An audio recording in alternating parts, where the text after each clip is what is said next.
standing splits. It is a lot of fun. It also is a lot of a challenge. A lot of a challenge. Terrible English. It is a big challenge, and it's also important not to get discouraged or swayed by the word standing splits. Another term we can use is like a standing L shape, because a lot of people struggle to just get into a splits, let alone a standing splits, myself included.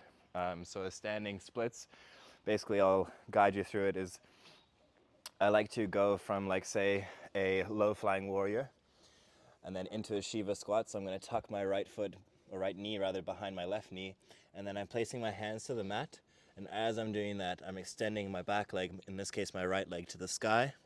I want to draw my chest towards my left thigh, and as I'm doing that, I'm reaching my right leg to the sky. It also helps to grab the back of my left leg, my standing leg, with my left hand, and to do that, and then I'm drawing my chest towards my thigh, directing my forehead towards the mat.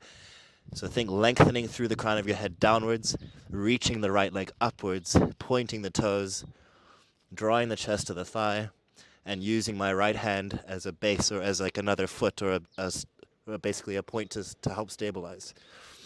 And it's very active.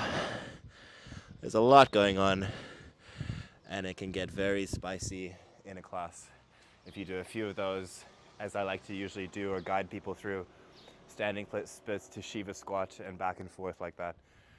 So it's a lot of fun, very challenging as well.